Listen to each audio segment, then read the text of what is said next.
Please join me in welcoming producer Emiko Fujiwara.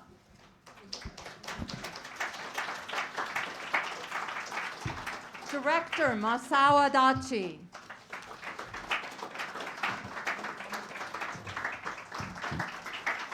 And star Soran Tamoto.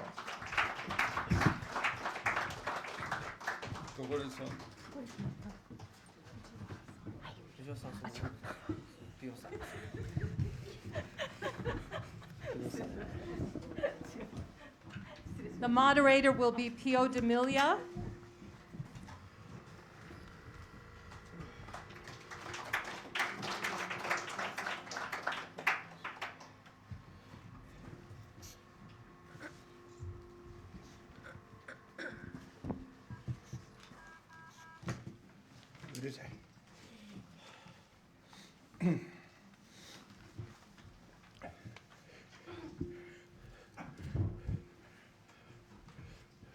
This is bulletproof. Okay. So we can start already or what? Yes. You ready to start? Well, thank you very much for coming tonight at the Foreign Correspondent Club of Japan. Welcome. My name is Pio D'Amelia. I'm moderating today this very interesting and timely event. Thanks to Karen and Mori-san to organize this event. And thanks to Kantoku director Tadashi-san, Fujiwara Emiko producer, and actor Tamoto Soran, and interpreter. Sorry, I didn't get your name. Tonight, we are not going to have speeches. We are going to have question and answers, basically. Adachi-san is a very famous director, and not only director, he's also many other things. I will ask him at the end what he preferred to be remembered with. And I would like to start first with a couple of questions from the moderator, and then we go to the floor, and you'll be given the opportunity of asking questions, both to all of the people here. So, Adachi-san, Yes. welcome back.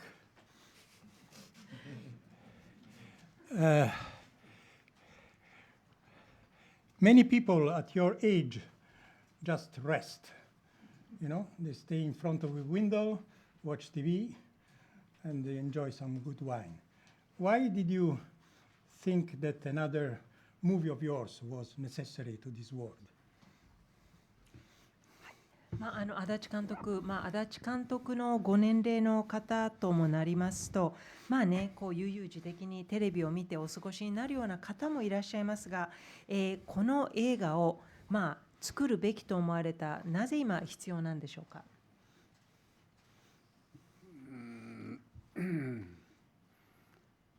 何が必要って作りたいから作ったんです。Well, I just wanted to make the film, that's it. Was it easy to do it? Did you find the funds and the cooperation easily, or did you have to fight a little bit? 作るのは容易でしたか。予算の面、あとさまざまな協力ですね。どうでしょうか。贅沢を言えばキリがないんであって、最低限の制作規模を、そして最低限のスタッフ、俳優さんがいれば絶対に作ろうと思っていて、作ろうと思った動機の方がちょっと重くて、みんなには大変な思いさせたとは思ってます。Well, of course, I could have asked for more. I can only ask so much. But as long as you can secure minimum, say, amount of budget, number of staff and actors, it's doable. But I may have burdened my, staff and crew for the objectives and the motivations why I wanted to make, really had to make this film. ちょっと、真面目に答えすぎてるピオさん。 Am I いや being too 大丈夫 serious? そのままでいいです。It's fine. I guess, I hope, that while organizing this movie, you started to make a lot of research. Did you actually got in touch with the protagonist? For example, the mother. Did you meet the mother? Did you meet people that knew the protagonist, or did you rely more on news and media contacts? 準備をする中でですね、実際に当事者の方、例えば母親の方にお会いになったりということはありましたでしょうか。あるいはニュースであったり調べられる範囲で、独自に行いましたか。そういう意味で言えば、この映画は非常に事件性の高いものであるから、その事件に関わるいろんなニュースっていうのは集めながら勉強したりしましたが、むしろ事件の第一歩を聞いてからの私の思いは、これは事件を起こした主人公、私の映画では川上という名前になってますが、彼についての、彼にまつわることをなんかいわゆるドキュメンタリーで撮るんではなくて、私の彼に対する評価そのものを物語にしたいという具合に思ってやったので、別に一般的なニュースから深入りしてリサーチする、あるいは彼自身が最初から表明しているように、あるいは事件を起こす予告みたいなものもいくつか出ていったようなものを改めてリサーチし直すという必要はないという具合に考えて、むしろそれらで、やりたいことを彼がやったんだということだけを軸に作ろうと思ったのです。だから特別なリサーチはしていません。Yes, because this really was a news, it made a headline, and so I created this film based on my initial impression when I heard the news. So I gave the name Kawakami to my protagonist, and so I didn't mean to make a documentary. It is more about the impression or sort of evaluation I have towards him.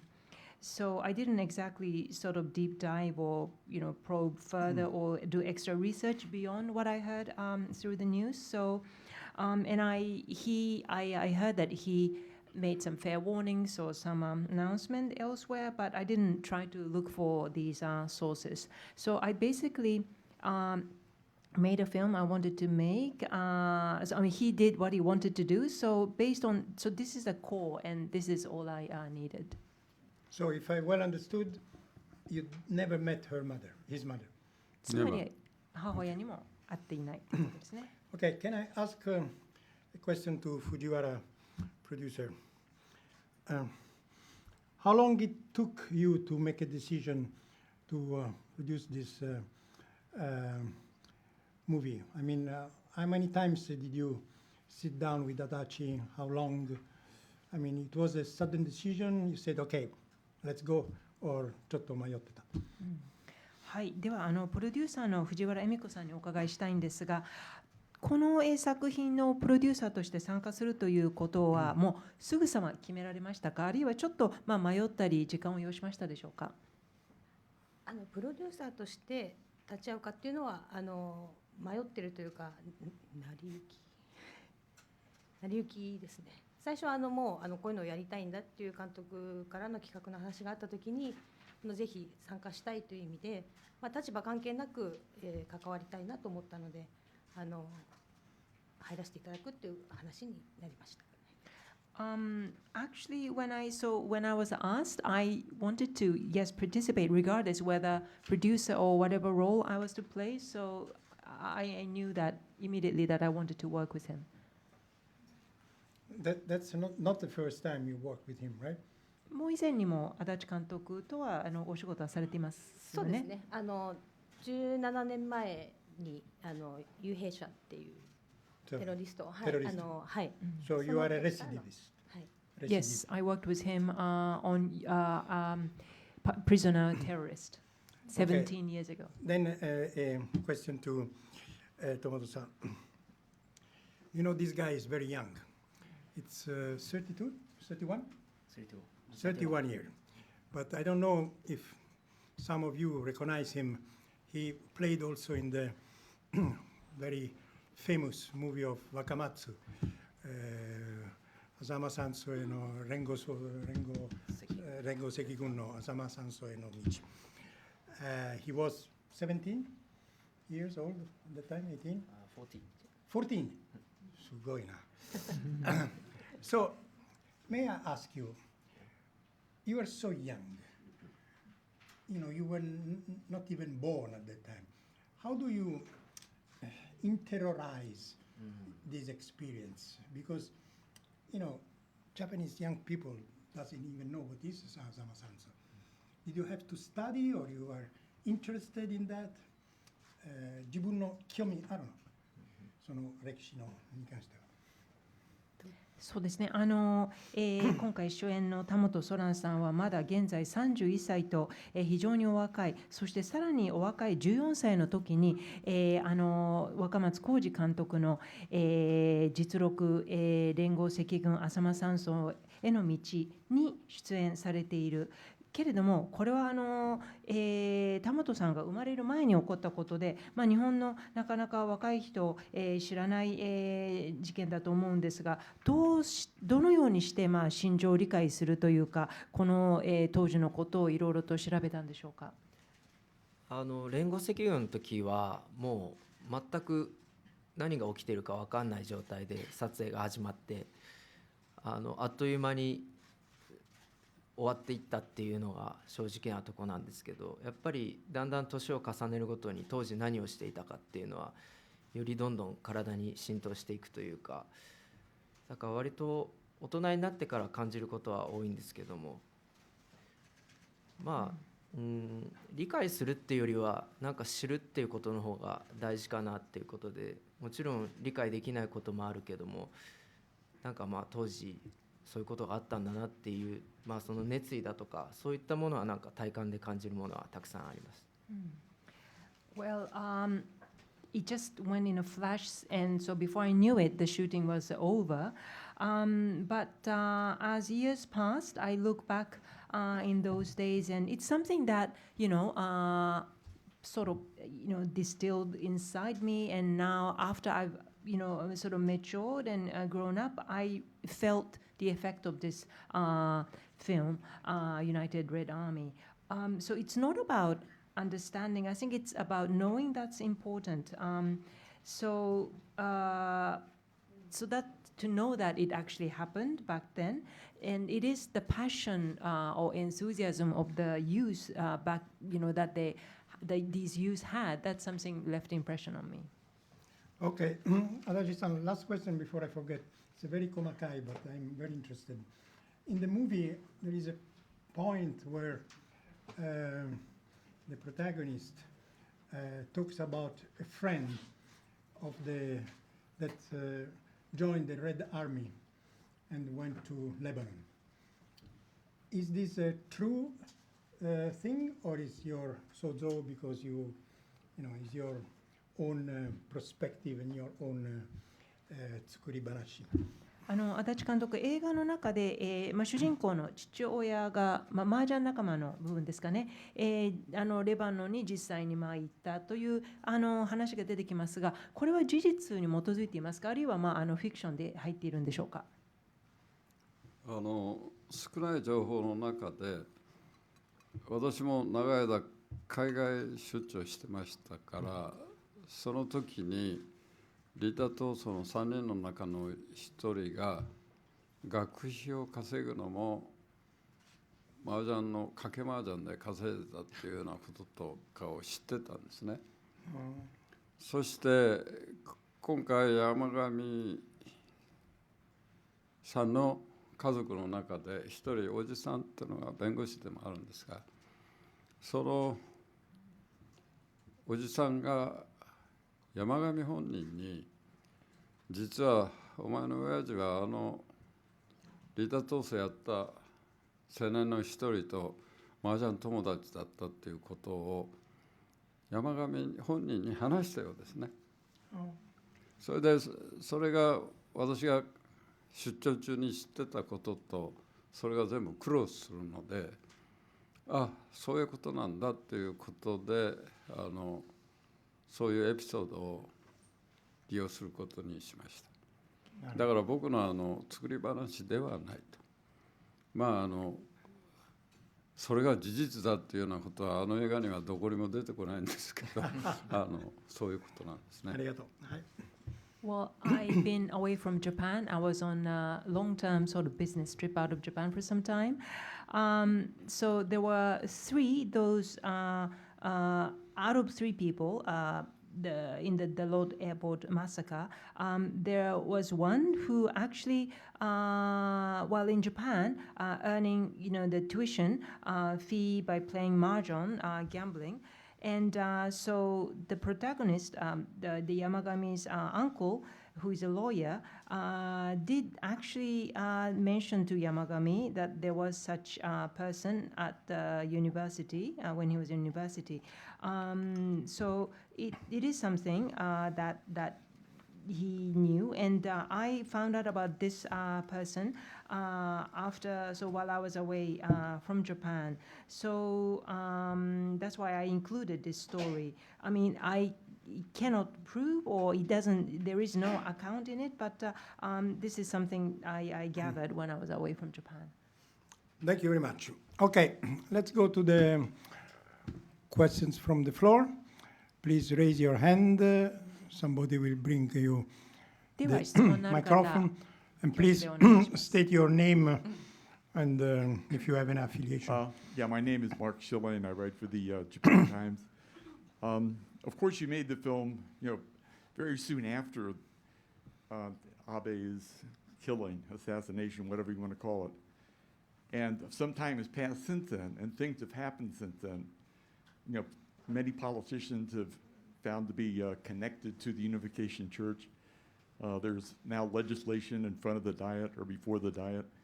So has anything that happened since you made the film, changed your impression of, the protagonist?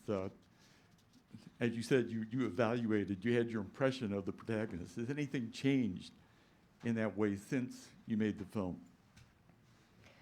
私、ジャパンタイムズの、に書いているものです。実際のこの、元首相の、銃撃事件に基づいているわけですが、実際に政界と統一教会のこのつながりというものがさまざま浮かび上がってきて、映画を作った当初はこの、ご自身の印象で作ったと先ほどおっしゃいましたが、実際にいろいろ政府をですね揺るがすようなことがあって、その当初の印象から今は、となっては映画を作り終わって違う印象をお持ちでしょうか？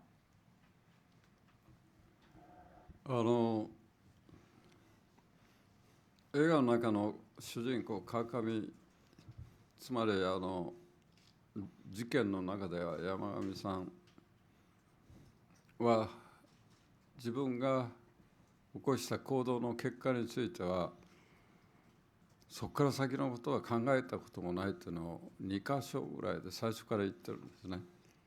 でつまりそこに見られるように私が一貫して表現しようと思ったのは、そういった山上の側からこの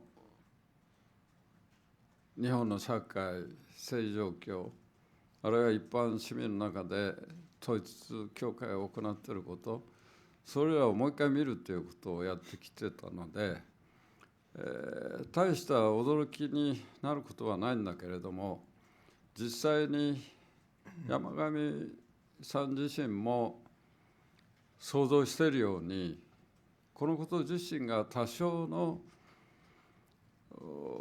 世の中では隠蔽されているものの暴露に当たれば言うことはないというようなことをもっと上手に簡明に言ってるんですね。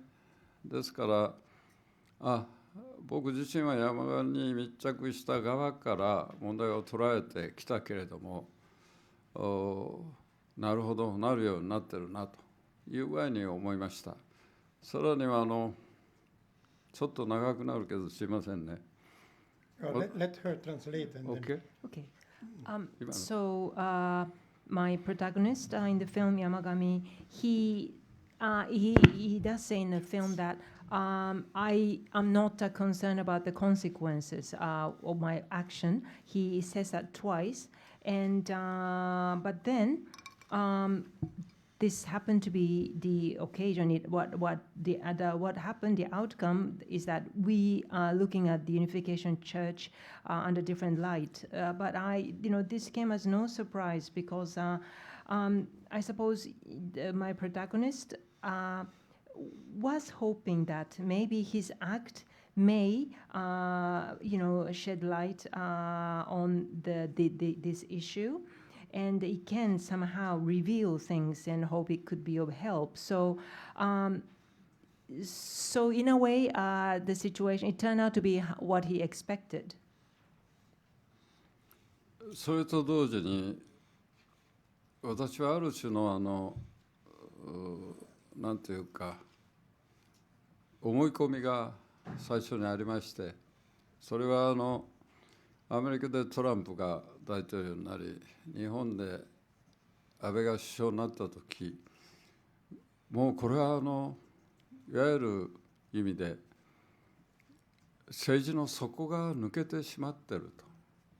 だからトランプと安倍がその国のトップになった以上、これまであったような政治が辻褄を合わせる時代っていうのは終わって、我々は知ることもできなかったような、つまり昔から言えば陰謀とか陰での策動とか、そういったものがどんどん現れてくるんで、残念な事態ではあるけれども、この2人がアメリカと日本でやることがいろんな真実の姿をあぶり出すだろうという具合にして期待してたんですね。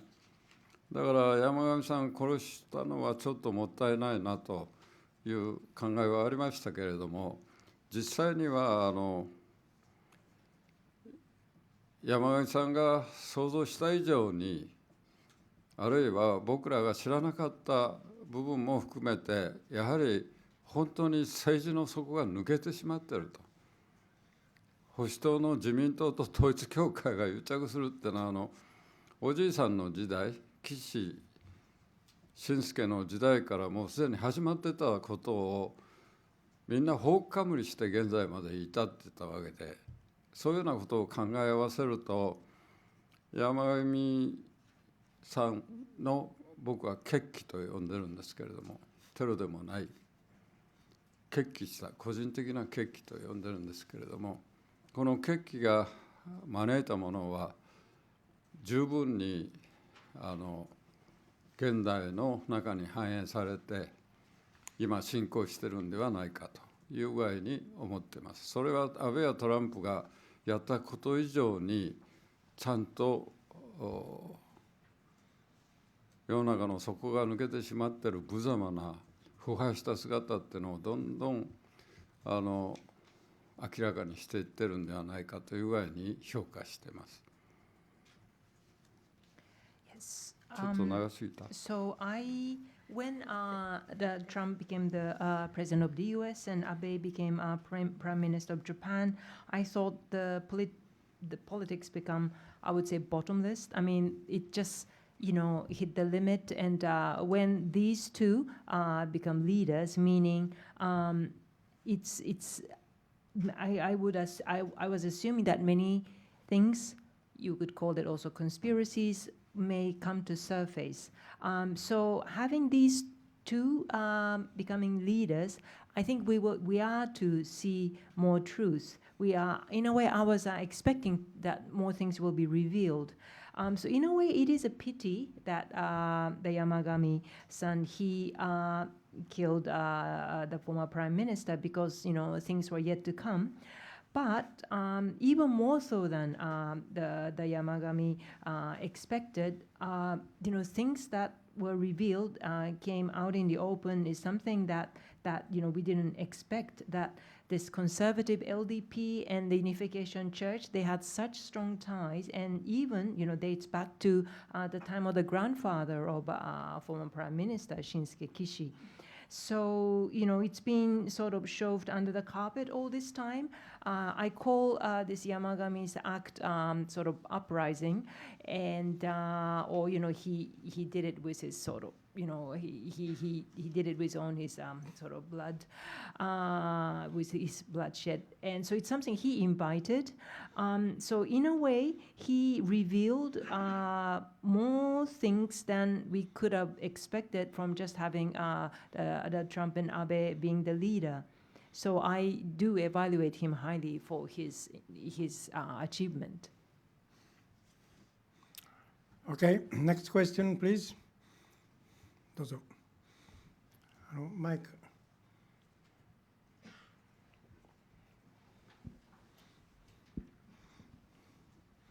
中国語ライターのチャンです。監督とソラさんにそれぞれ質問させていただきます。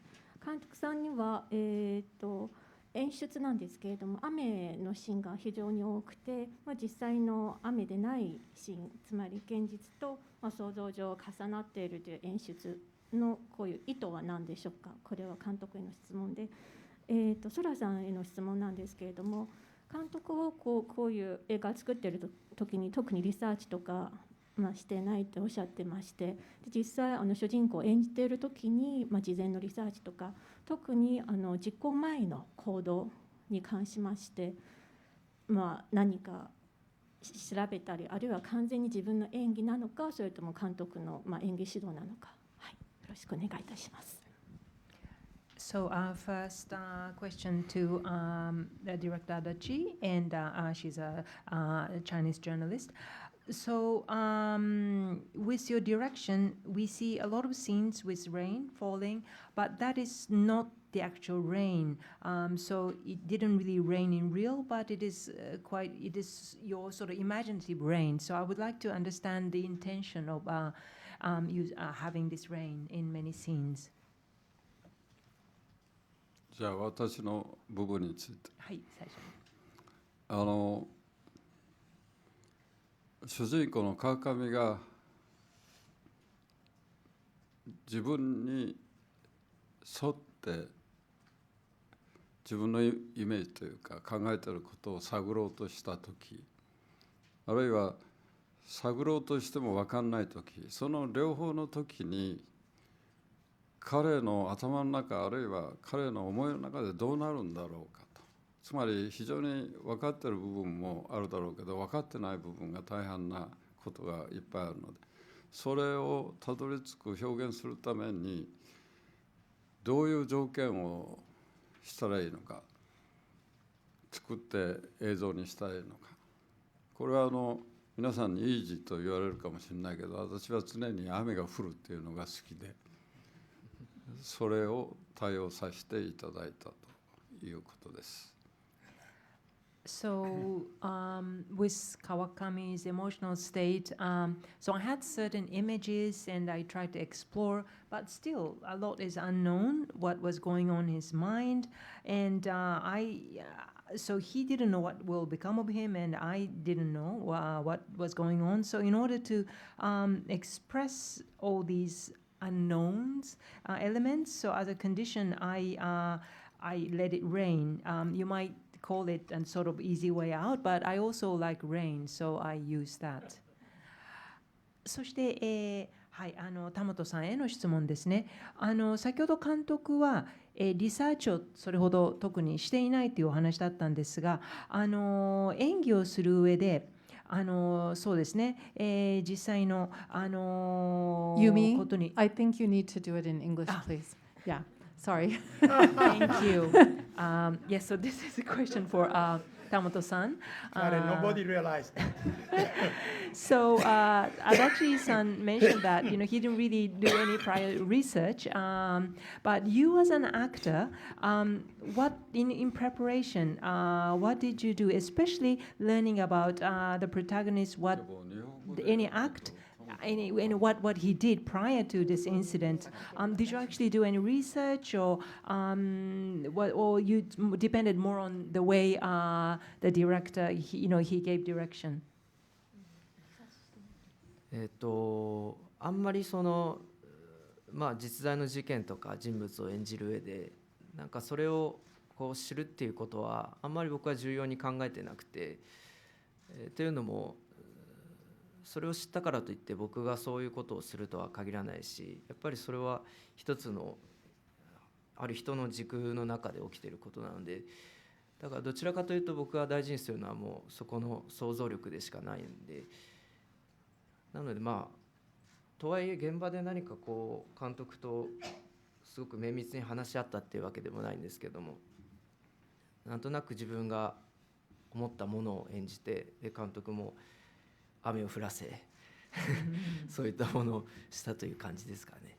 はい。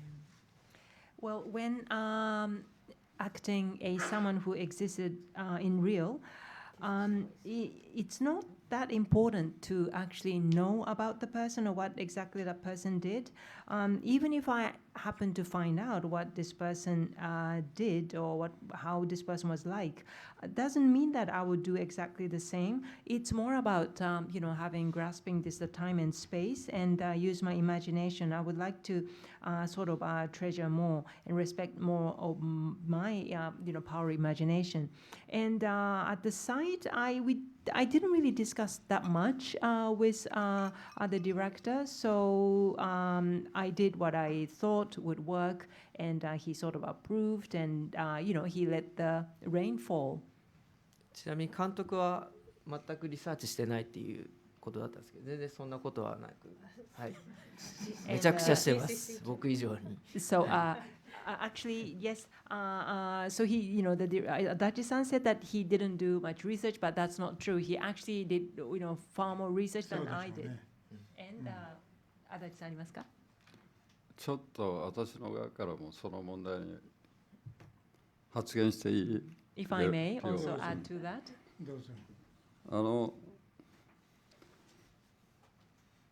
演劇でも映画でも監督演出家っていうのはいろんなタイプあるわけですけれども、特に映像媒介にして表現しようと思った場合に一番重要視するのはその表現の柱である、表現はその人間を描くわけですから、表現の柱である役を演じる俳優さんの存在感がどう発揮されるか、それは例えば田本君と川上が似てるかどうかということではなくて、田本君が川上以上に自分の存在感を出せれるようなものを僕らは用意するということであって、さあこのシーンはこういう具合にこう動いてこういう芝居をしなさいとか、そういうことをする演出の仕方っていうのを僕は拒否してるっていうのがあります。だから設定についても事件そのものもあるけれども、それが社会の中でどうなってて、それは東京で暮らしている田本君がそれをどう受け止めてどう思ってるのかっていうのが出せるようなことを演出の方法としてるわけですね。ですから少し詳しく打ち合わせたのは2シーンぐらいはあったかもしれないけど、それ以外は非常に贅沢な監督って言われるかもしれないけど、それじゃあはいテストしましょうって言って田本君が演じてることで、僕がいらないというものがない以上はそれ以上注文しないと。つまり僕が欲しい存在感が出てればそれでいいというような演出の方法なんですね。ですから田本君は実に苦しかった側面もいっぱいあると思うけれども、ちゃんと立派な存在感を示してくれたと。この点だけは他の作品の評価が悪くても、あるいはテーマ性が攻めになってないと言われても、この点だけは人に譲れないくらい田本君の芝居を評価しています。So there are different kind of directors, but with me, what I value most is it is about exercising and fully displaying the sense of presence of actors.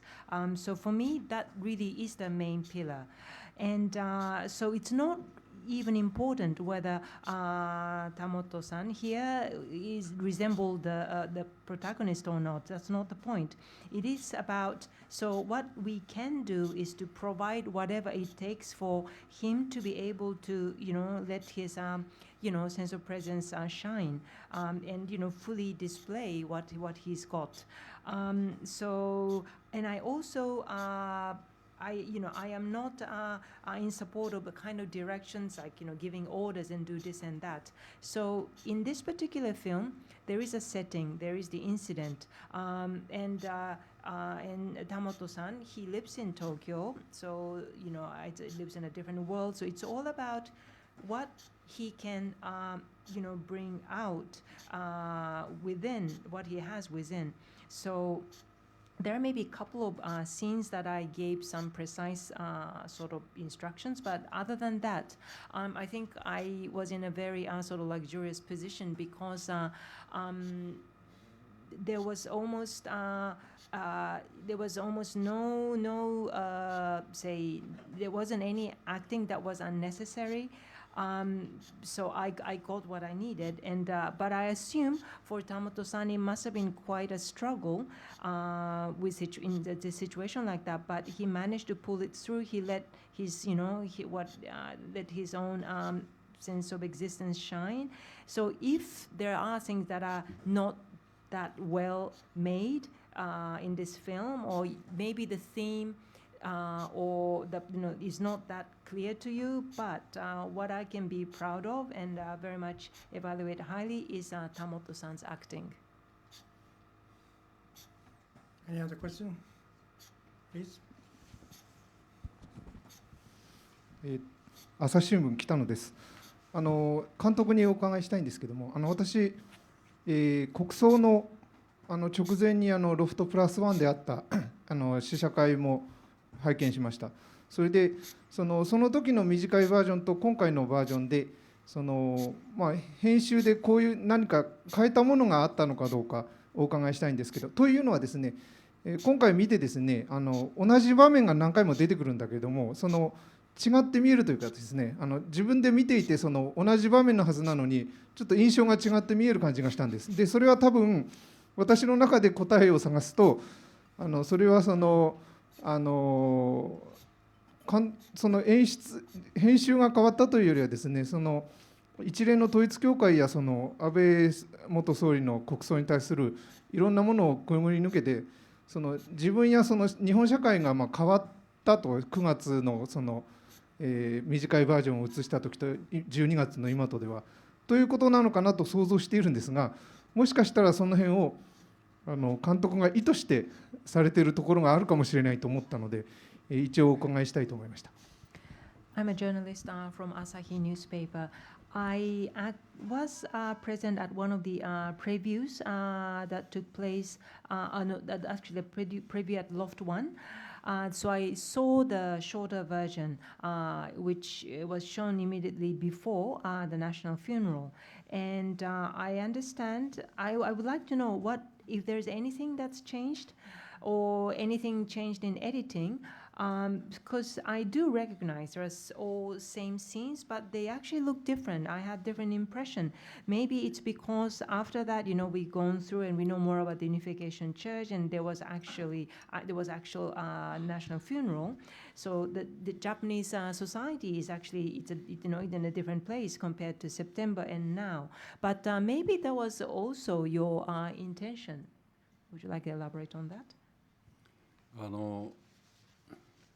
そのイベント版を上映した時にも少しだけ表現しましたけど、本筋は何一つ変わらないのが本編であるということもあらかじめ申し上げました。ただし国際反対というこの映画を作る過程で最も怒りを燃やした対象に対する映画を使っての表現ということで、むしろそこに政治的に対峙するつもりがありましたので、イベント版の方では私が描いた主人公川上のある種の最も重要なもう一つのファクターは省いてあったというのがあります。それは何かというと、長々というつもりはないんですが、一回そこで切った方がいいのかな。When at the preview where you were present, I did mention that the actual sort of storyline will remain the same. The reason why I made this film is to sort of show the that I am against this national funeral. So the subject, what I am angry towards. So I'm using the film as the tool to manifest that. So I will face this situation sincerely. And at the event, I also mentioned that there are some certain factors that were omitted regarding protagonist. それで今質問なさっているように、じゃあこの本編で何か変わったことがあるかといえば、実は主人公の山上の事件を起こす動機そのものは非常にイベント版も本編も変わってないですけれども、ただし山上の中にある問題の中で統一教会が母親を奪ったと、あるいはその一言で言えば山上というより川上、主人公の川上が持っている人間性の中で非常に統一教会に母親を奪われたという問題についてのもう決定的なファクターがあるという具合に見ているので、イベント版の方は川上が主人公が持っているマザコンの部分を全部カットした上で上映して、その事件性と政治性の問題を国際反対ということへ明確にしようとしてただけなんですね。だから本編の方はもともと私の方で先ほどから説明しているように、主人公が持ってる根本問題明確にはなってないんだけど、それは家族の愛とか人間愛とか性愛とかそういったものを統一教会が縛り付けてるんだけれども、その影響も多少受けながらも失ってなかったマザコンの姿を鮮明にするということが本編の方では強く出てると思うんですね。特にイベント版を見た後比較すればそういうことになるんだろうと思う。ただしそれは当初からの計画でもあったので、ほとんどブラッシュアップ以外はブラッシュアップした側面もあるんですが、むしろその基本的な人間性の中にある愛という問題へと事件性とか政治性というよりもそこへ取り戻すための編集方向が鮮明になったかなとは思っています。そういったところが違いですね。もう一回それを僕の説明なんか関係なくもう一回それを考えていただけるといいかなと思っています。So, if should there be anything that changed, then I would say, so at the event, I did mention, the film will remain the same, but I think the cause why he actually, the actual sort of reason why he committed this act became more clear. So the Unification Church actually took his mother away. So he was, deprived of this existence or mother's love. So what it is, with the Unification Church, what it did in sort of humanity, it cut him away from his mother. So and in the shorter version, I didn't really include scenes of sort of signs of protagonist is mother's complex, but in the shorter version, I stress more the political or incident or the more about the shooting itself, because the idea was that to say no to the state national funeral. But now, we know more about the background and why the crime was committed. So it is actually sort of how the love in the family, humanity love, or even sexual, all this is restricted because of, that is due to the Unification Church. But now we know in this longer version, it is more prominent, his mother's complex. So compared to the shorter version, it is still the same, but I didn't really do anything much more than brushing up. But maybe this sense of love versus sort of political or the incident element, so that became maybe a bit more clear. So rather than me explain all these elements, I would like you to watch the film and think about it, by yourself. Questions? Yes, the lady there. 神奈川大学の秋山です。ありがとうございました。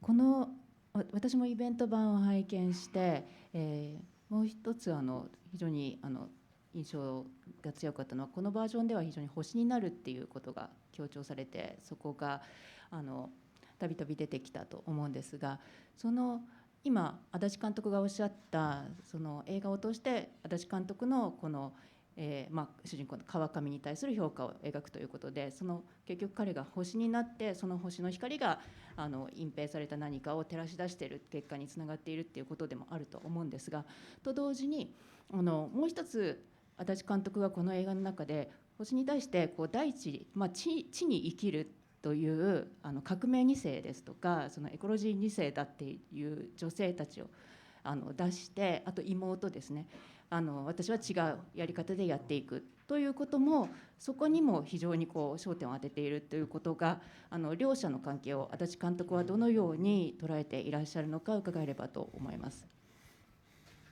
I actually saw the shorter version at the event as well, and I think what really differentiates two films, it is more clear this idea of the protagonist becoming a star,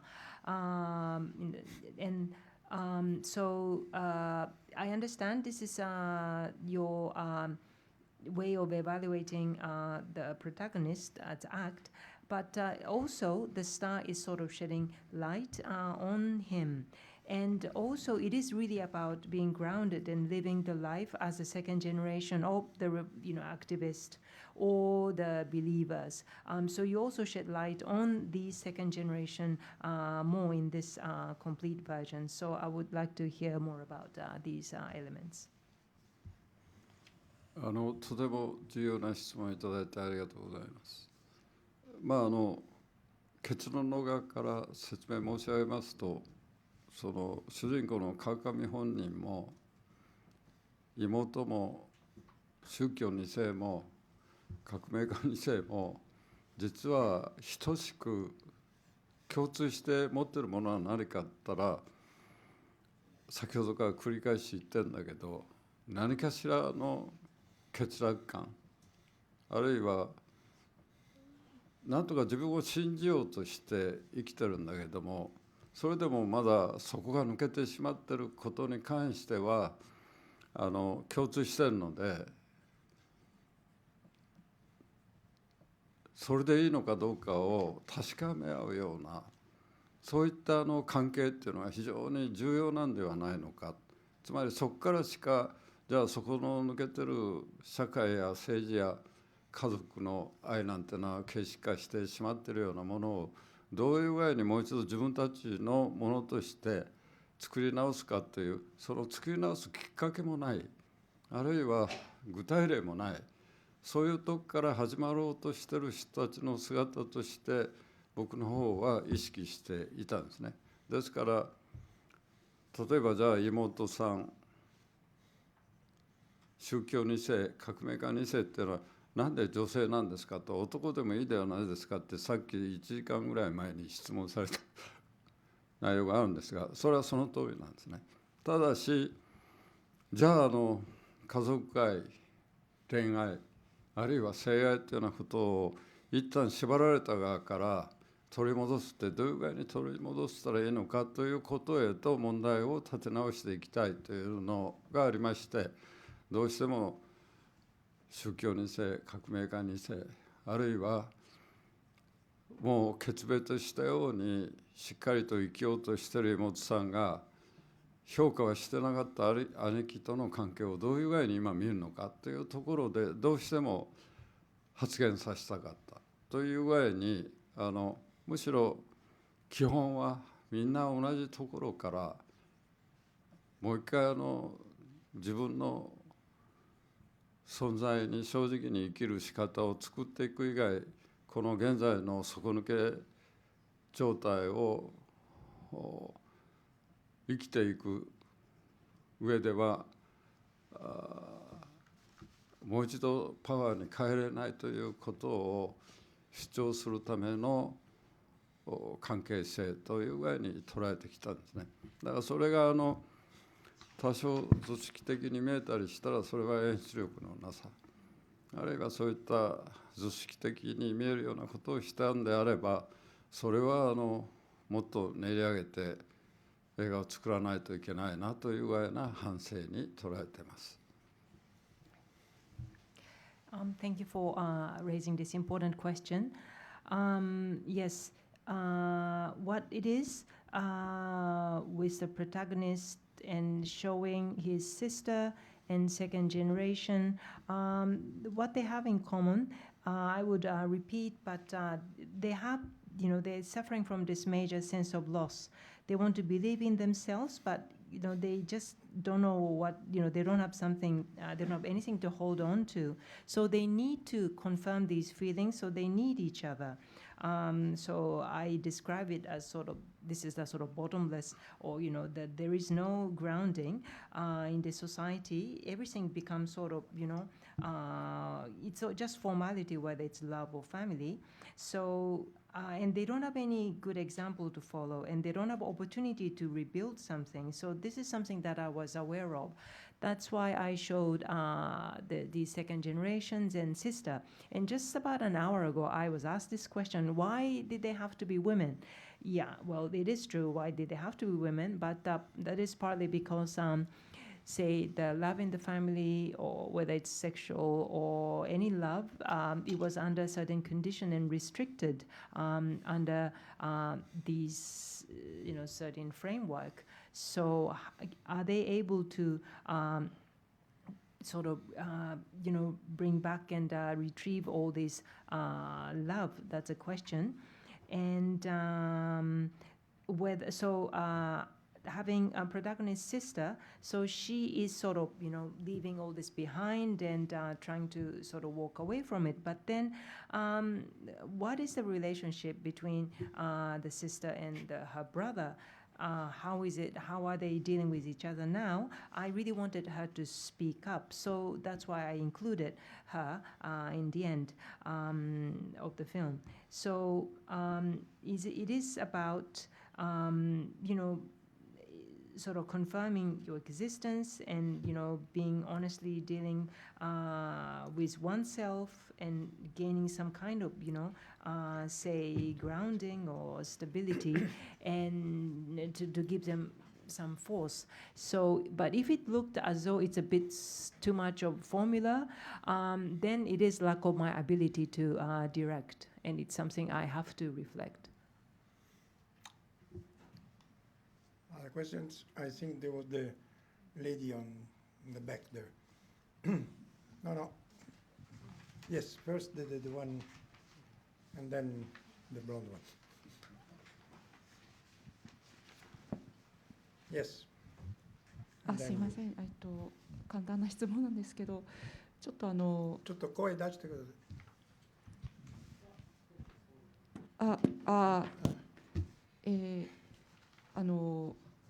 女性の描かれ方がちょっとあれって思ったところがあって、特に病院でパジャマ姿の女性のなんかこうシーンがちょっと違和感を感じたんですけど、あのシーンについて何かお話聞きたいなと思いました。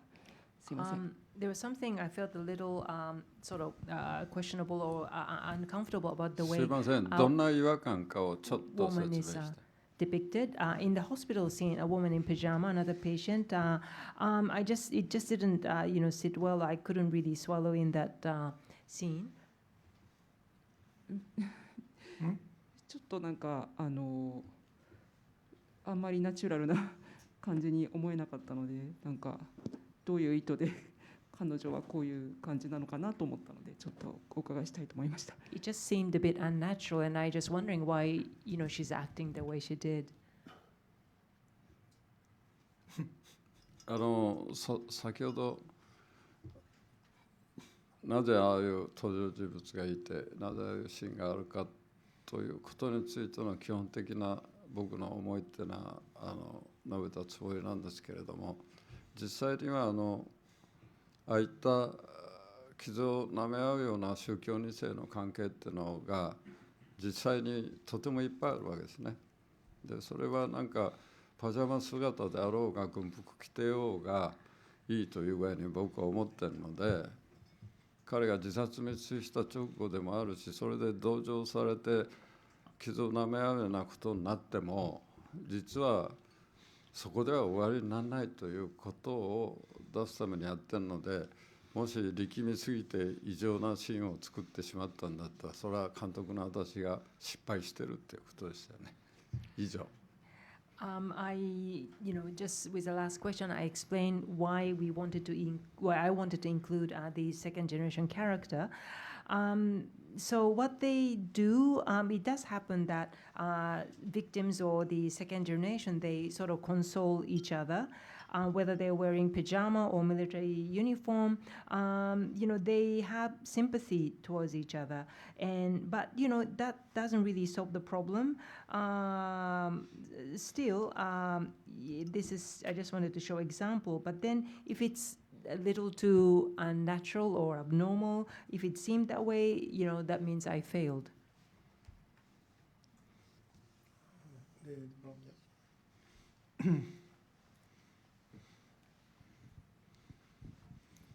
This is a question for the actor. As a young man who grew up in the same society that the protagonist grew up in, and you lived in the same society, what was your personal reaction to his reactions? Although, your life obviously was very different. Could you relate in any way to how his experience created his reaction? これは田本さんへの質問なんですが、この同じ社会にですね、主人公と同じ時代に生きる、若い、世代として個人的に今回のこの事件に、どのような反応、どのような思いがありますでしょうか。もちろん違う人生を歩んできたわけですが、共感する部分があったのか、この、直接的に経験はどんな印象でしょうか。やっぱり自分が意図する手前の段階でもうその環境に置かれてしまったところでのなんていうんですかね、もがきっていうのは自分はとっても計り知れない部分があるんですけど、まあ僕と違うところはですね、やっぱり周りにすがるものがなかったのかなというか、誰も人がいなかったのかなっていうところは思います。僕も少しだけ似たような経験はありますけど、でもやっぱり誰かが周りに常にいましたし、話せる相手もいたし、僕はネットではなくて直接人に話せてたので、それがやっぱり直接言葉とか態度とかで出せないっていうのがこういうことになってしまったのかなっていうふうに思います。Yes, I think firstly, it is the environment. How the protagonist, he became the way he is. So there is a sort of conditioning, and he obviously struggled with it. And his struggle is something, way too difficult for me to imagine. And yes, he is in a different. Well, I'm in a different position. I did have. I would assume that he didn't really have people that he could, depend on, or things he couldn't hold on to. I actually have little similar experience with him, but then I always had someone around me. There was someone that I could confide in, and it wasn't internet. I had a person I could speak to. So, but then, whereas a protagonist, he couldn't really, he didn't have any outlet. So, I think that's why also he turned out to be the way he was. So I think we have another couple of questions, Pam. Yeah, I think this needs to be the final question before your question. Okay. これで最後の質問になるかと思います。すみません、東京スポーツ新聞というものです。この映画初上映したのが国葬の前日の9月26日で、その時にトークイベントのゲストだった社会学者の宮台真司さんがこの間刃物で切りつけられて今入院していて、で犯人もまだ見つかってないという状況ですね。でそのイベントに参加したこととの因果関係というのがちょっと気になるんですけれども、警察から捜査協力受けたりとかされたっていうことがあるのかどうかがまず一つで、もう一つが、足立さんとかその周辺の方がその初上映からこれまでにそういった身の危険みたいなものがあったのかどうなのかが一つ、それからあと宮台さんとその後連絡最近取ったかどうか、この3つでお願いします。I'm from Tokyo Sports newspaper. So at this preview day before the national funeral, you had this event, and at the event there was also a sociologist, Shinji Miyada. He was one of the speakers, and after that, he was stabbed, and he's still in a hospital, and we still haven't, the perpetrator hasn't been found yet. Were you asked any questioning? Do you know that maybe the fact that he participated in an event have something to do with it? Would you assume? And secondly, since this screening event the day before the funeral, did you or anyone around you felt being threatened? And thirdly, are you in contact with Professor Miyadai since then? 順番に答えます。1点目、宮台が襲われたのはこのレボリューションプラス1のイベント上映で圧倒的な支持と社会批判をさらにしたということが関係あるかどうかということについてはもちろん関係あると思います。ただし彼は大学に入った時から原理研との闘争っていうのをずっとやっていた人であるから、非常に統一教会についてのリサーチ学習その他は全部やってるんで、彼の発言した内容っていうのは非常に正確なものがほとんどなんですね。だけど関係があるかって言ったらあるけれども、それらは宮台さんはこの社会のまずいことについては、あるいはまずいと思う発言については当たり構わず批判して喧嘩をふっかけてきてたわけで、どこから攻撃されても当たり前のことという立場、本人退院した直後にもなんかびっくりしたことではないと、長年やめやるぞっていう恫喝を受けてきてるので、すごく当たり前のことでそれが現実になっただけというような受け止めをしてるって本人も言ってましたよね。そういうようなことがあるので、関係ないかって言ったら関係あるでしょう。国葬で反対ということをイベントのテーマにしてるわけですから、そういったことがあって、じゃあ宮台を襲ったっていうのは100や200の可能性もある敵対関係っていうのがあるわけですけれども、関係なしかったらあるでしょう。から2点目何だったっけ？ちょっと待って、1点目。Um, Can you translate the first one? Yes. The first part of the question. Yes, at the event, day before the funeral, yes, he have all the critics he mentioned. Yes, he was very critical. So in a way, yes, there was relation. But in fact, Professor Miyadai, he is a the Unification Church is one of his research themes, and he's been researching for years. So things he mentioned at the event, they are all accurate. And he is quite eager to be critical towards injustices, and he often said that it's no. And also when he was out of the hospital, he did mention that it was no surprise because for all these years he's been critical and he's been receiving all these threats, and it happened in Rio. And our event, we were openly saying that we are against this national funeral. So I would suppose there was the relation it is related, I would say. And secondly, 2番目なんだって？ですね、身の危険を監督および周囲の方が感じたことがありますか？イベント以降。周りからいつも宮田さんの事件が起こる前からお前一番やばいんだって言うんでさ、僕はボディーガードだって私ずっと付きまとう人もいたり、僕自身は元テロリストと言われてる私を襲うような僕みたいな最底辺の男を襲うようなことは何もプラスにならないというのがあるから、決して気にする必要はないという立場に僕はずっと立ってるわけです。ですからそういうことを忠告されたりなんたりしますけれども、もともとおまわりさんは私を尾行することがあっても、僕はその尾行をボディーガードだと思ってるので、そういうようなことで何の恐怖も覚えてないっていうのを今周りから全部から批判されてます。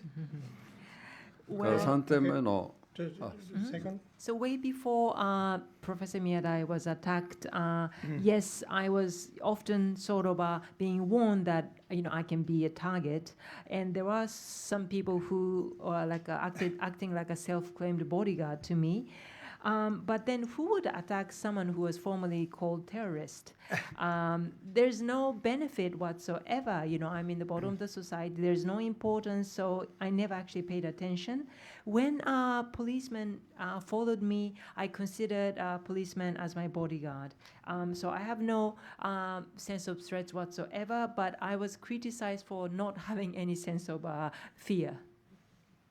Thirdly, 3つ目はですね、宮台さんと連絡、はい、3日前宮台と話しました。で彼が襲われたことを怒ってるというよりも、警察発表が命に別状ないけど重傷であると言ったことに随分怒ってたんですね。それはどういうことかというと、宮台は命に別状がないのは重傷だと思ってないわけですよ。だけどやっぱり耳の後ろ、背中、足、つまり言論を封じようとした、あるいはその当たるを幸い喧嘩して回る行動を阻止しようとしたっていうのは非常に明確なわけで、僕に言わせれば命を失ったら警告の意味がないから、そういう仕方をしたプロフェッショナルの起こした事件だと僕なんか見てるんですけど、それを今ここで言う必要はないんですね。ですからああそうか、じゃあもう大丈夫なんだ、じゃあ1月10日以降になったらまたあまり上映したがらない映画館もあるけれども、イベント上映とかいっぱいあるから一緒にやろうったらもうぜひそこから復帰するという具合に張り切っておりました。以上。I spoke with him 3 days ago, and Well, he wasn't upset about rather than, being upset about the fact that he was attacked, he was upset by the way it was, the announcement was made by the police that, so he was severely injured, but, there is no threat of, it's not life-threatening. But it was critical because he was stabbed or cut behind his ear, his back, and also his legs. So this is the act of really, shutting him. So a threat to freedom of speech. And if he was killed, then it's not a warning. So the idea is that, the way I see it, this is done by professional. This is, just to this is all. The whole idea is to, to threaten him. Well, maybe that's not necessary to say, but that's just my view. And so I told him, since you're okay, after the film's release, let's organize some event. And then, he was more than willing to do this together with me. Okay, Adachi-san, let me finish this interesting meeting with a couple of very yes or no. Okay. What is, in your opinion, the future of the killer? You think he should be prosecuted or he should be left in a hospital?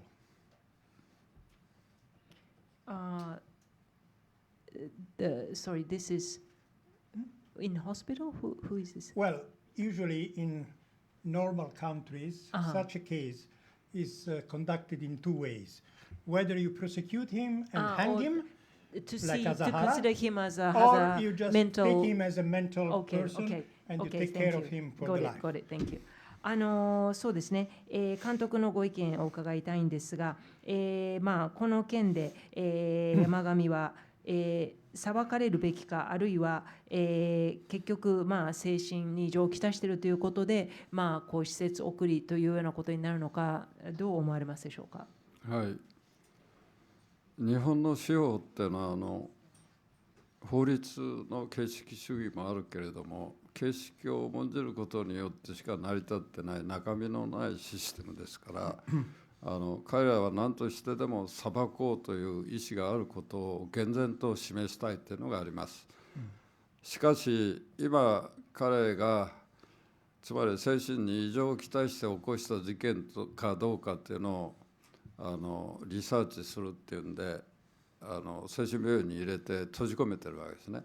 つまり彼らに発言させたくないっていうのが根本に横たわってるわけです。中身のないやつの前で犯人容疑者が発言してしまうこと自身は許さないっていうのがあるわけですね。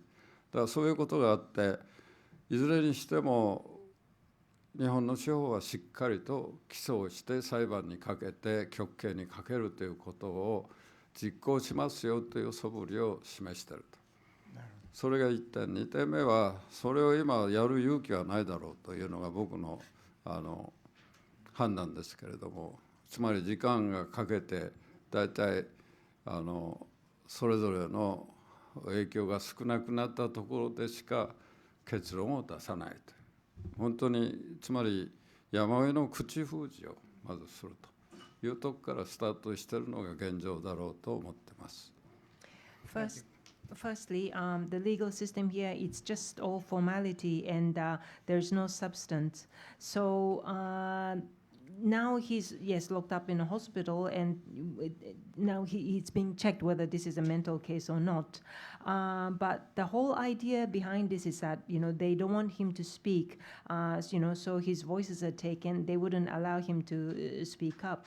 But they are still, the legal system, at least they are pretending that they want to have him go have a court case and to have probably the aim for the capital punishment.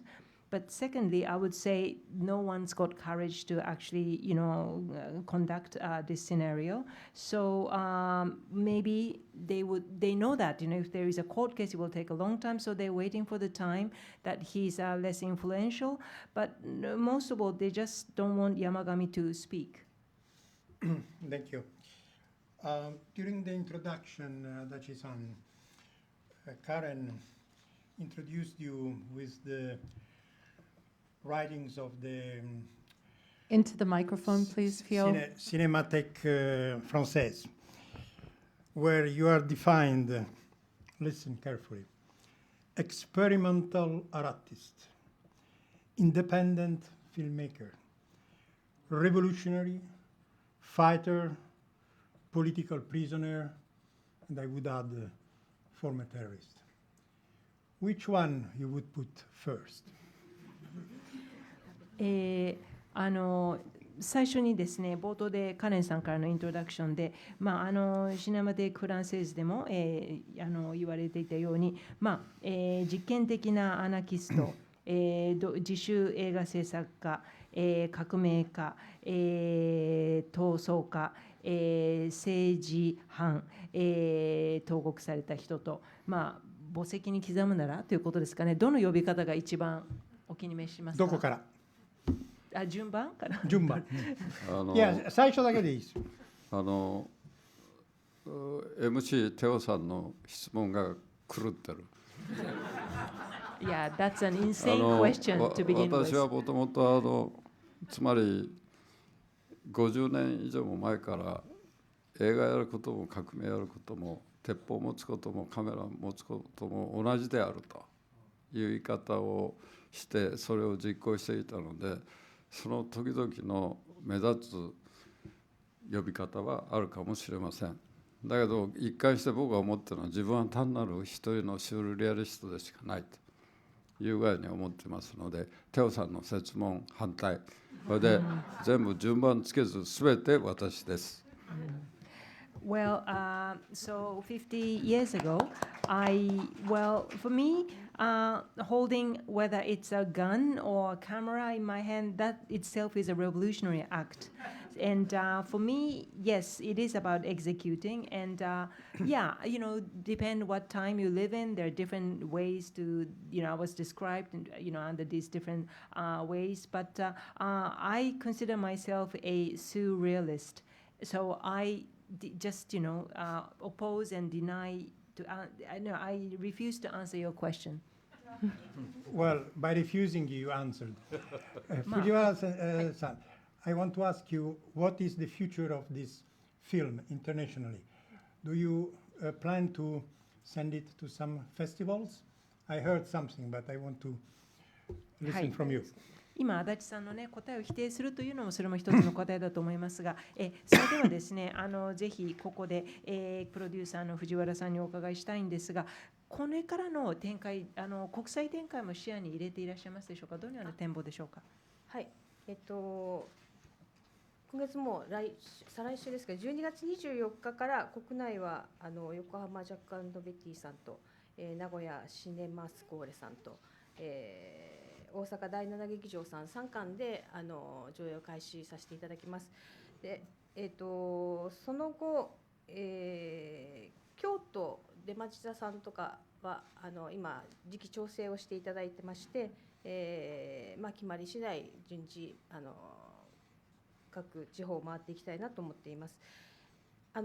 その他沖縄も、長野も新潟とかもいろいろこれから営業をかけていく感じなので、かけていただけるところにはもう順次どんどん。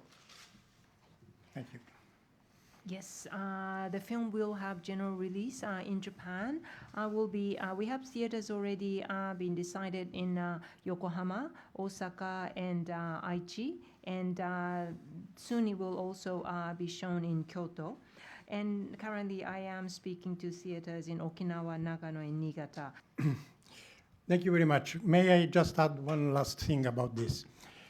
Mr. Adachi has served his sentence in the jail, like Shigenobu Fusako did. But in this country, even if you are serving your sentence, you are not entitled to a passport. So this really strikes me as an Italian citizen, because in Italy everybody has the right to a passport, and I guess also in many other countries. So I would like to denounce this human rights breach of the Japanese government that doesn't give the passport to people who are not holding any debt with justice. Thank you very much. 最後にですね、ぜひ申し上げたい点が、です足立さんは今、パスポートを持てないという状況です。実刑を受けて、もうそれは刑期を終えました。それは例えば CA の房子さんも刑期を終えたわけですが、そういった方はですね、パスポートを持つことが許されないんですね。イタリアではそんなことは当然の権利なので、そういったことはないわけですが、まさに日本でこれは人権侵害ですよね。ですから、このパスポートを持つことができないということを私はですね、非難したい、日本のやり方を非難したいということを一言お伝えします。And these are the membership for our club, but they are valid only after your next movie. こちらはですね、こちらの、そうですね、外国特派員協会の、会員証というものなんですが、次の映画を作ったらそう有効です。ということなんですね。この2人は食べてもいいんだけど、彼は飲むだけ。そうですね。はい、だから、監督は、僕。皆さんは、飲んで食べられますが、監督は飲むだけということで、次の作品までお預け Thank です。 you all so much. Thank you. And we will now have a brief photo session in the front here for those who need photos.